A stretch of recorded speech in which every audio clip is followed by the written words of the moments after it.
Good morning mga ka-OFWs, mga kasambahay dito sa Pilipinas at saka sa abroad. Lalo na ang mga aplikante kong mga gwapas na hasta subong may mga forevers. At saka of course, yung iba naman, naghahanap pa rin ng forevers. Okay? Alam ko yan eh. Oo. Nakaramihan sa inyo, may forever dito sa Pilipinas. At marami din ang sabi ba na mga single mothers, mga single pa rin, na mga sexy. Okay? So, don't be hopeless. Sigurado sa tamang panahon, makikita nyo din ang mga partners nyo for life. Okay? For the meantime, magtrabaho muna dyan sa abroad. Because you went there, lahat kayo pumunta dyan para sa pamilya, sa mga mahal nyo sa buhay, sa mga future na mahal sa buhay, sa inyong mga anak, lalo na ang pag-aaral ng inyong mga anak. Ang edukasyon ngayon ay very important, lalo na sa panahon ngayon. Pag hindi ka nakapag-aral, I'm sure, ang bagsak, kung hindi sa kampo, ay trabahador sa construction, or kung hindi, hanggang sales lady na lang. I'm sure ayaw nyo yan na mangyari sa mga anak nyo. Kaya alam nyo, magtrabaho. Alam nyo kung paano magtrabaho. Kaya andyan kayo sa abroad para sa mga mahal nyo sa buhay. At saka sigurado ako, nung nag-a-apply kayo, nahihirapan kayo eh. Kahit paano, wala kayong malapitan, lalo na sa mga pamasahe nyo, pagkuha nyo ng mga papilis. Of course, libre lahat pag domestic helpers sa Saudi. In other countries, hindi libre yan. Sa Hong Kong, you have to prepare at least 25 to 45,000 processing fee and placement fee. Okay, at saka dapat dyan mga ex-abroad. Okay, ang libre natin, Kuwait, Dubai, Saudi, Qatar. Okay, ang Kuwait temporarily banned ngayon. Pero hopefully, sabi ni Presidente Marcos natin, na baka daw i-open nila this February pag maayos na ang mga working conditions ng mga Pinays dyan sa Kuwait. Wala naman talagang very safe or 100% na safe na countries.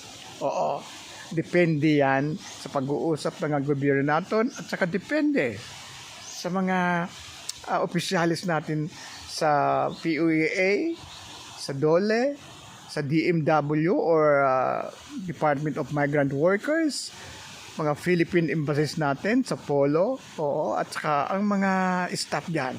Depende yan sa pag-uusap at saka pag-create ng working agreement for the contracts. Of course, lahat kayo, bago kayo umalis, dumadaan sa OWA orientations at saka yung PIDOS nyo. And of course, sa mga agencies na binibigyan kayo ng mga orientations, kagaya namin.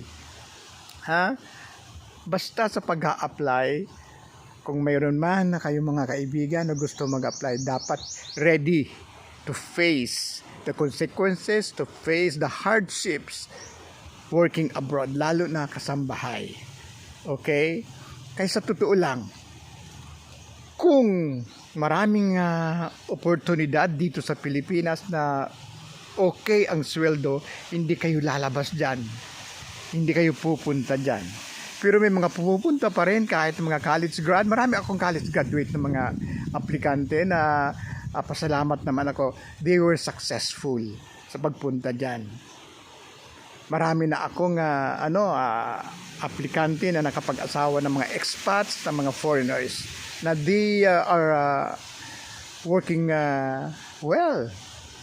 We are doing well. sa mga mayroon sa States, sa Canada, mayroon sa Germany, mayroon sa Egypt, mayroon sa Hong Kong, oo. 6 na yata ang naging ninong ako sa kasal. Nakapag-asawa sila ng mga foreigners. So, ganun yun.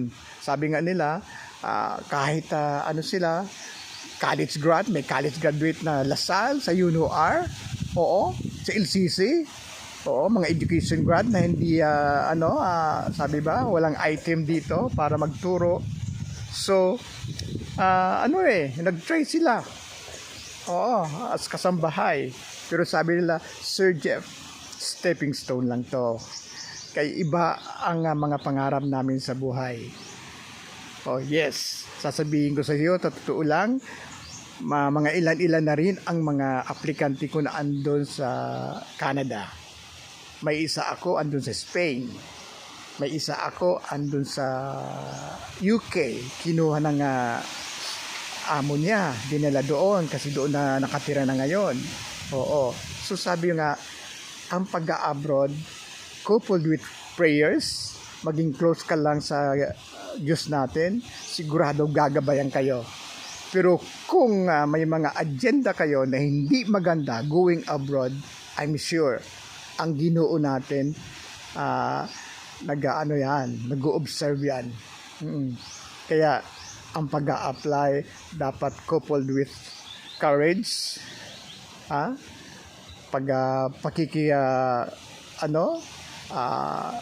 sabi ba, communication with God, nagabayan tayo, at saka sa pamilya natin. Dapat pag nag-abroad tayo, dapat talaga suportado tayo ng mga pamilya natin. Hindi maganda ang pagpunta ng abroad kung may isa o dalawa man lang na nag-o-oppose na pumunta kayo sa abroad. Dapat talaga kausapin, ipaliwanag kung bakit pupunta kayo sa abroad. Hindi naman kayo pupunta doon para magliwaliw o mag-tour. Oo, saka na yung mag-tour. Kung marami na kayong pera, of course, seniority kayo, nakapag-asawa kayo ng mga mayayaman, okay, hindi natin alam ang palad natin. Kahit dito sa Pilipinas, kung sisurting ka, makakapag-asawa ka o makakakuha ka ng magandang trabaho. Of course, sa una, you will start from the scratch, from the lower level. Pero habang sa porsigidong pagtatrabaho, hardships, marami ang umaasenso. Pero sabi nga, limitado ang oportunidad dito sa Pilipinas. Kaya pag nag-abroad, dapat suportado ng pamilya. Marami din, may mga ilan-ilang din na mga neighbors kayo o friends or relatives na i-discourage kayo pumunta ng abroad.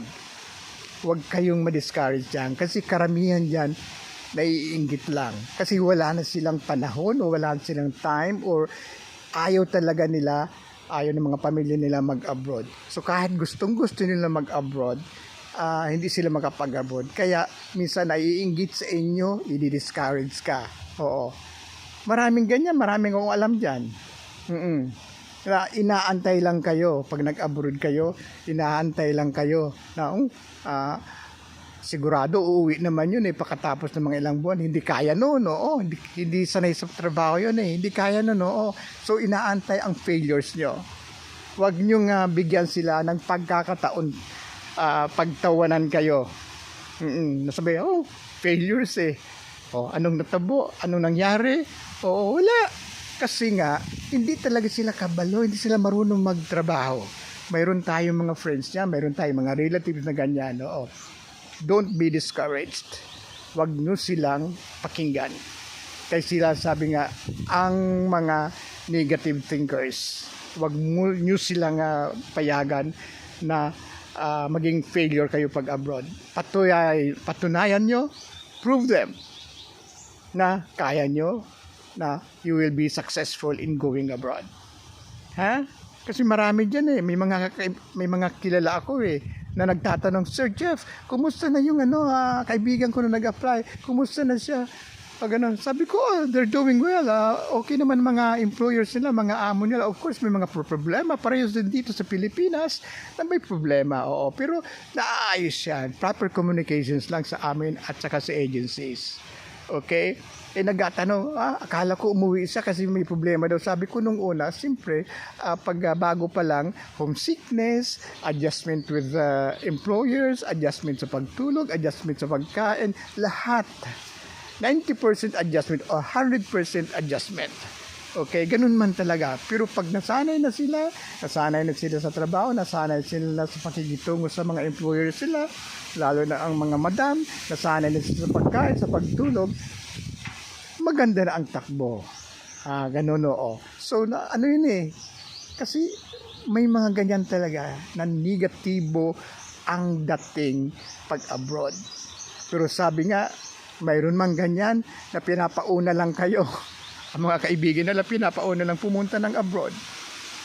Pag okay na, andyan na sa Facebook na okay na gano'n, saka na, so Jeff, mag-a-apply din ako kasi okay naman pala si ganito, si gano'n, mga friends namin, okay naman pala pinapauna lang kayo. Pero sila, ang iba sa kanila, sila ang nag-discourage sa inyo. Tingnan nyo naman ganyan mga, actually, sabi nga yan ang realidad sa buhay. Lalo na ngayon na uso yung Marites, Mirasol, kung ano-ano pa. Oo. Sa bagay, ganyan talaga ang buhay. Kung wala daw Marites, walang chismis, hindi maganda ang araw-araw ng buhay natin. Lalo na dito sa Pilipinas na early pa lang, andyan na sa huntahan, sa tindahan, sa kapihan, nagmamarites na. Okay?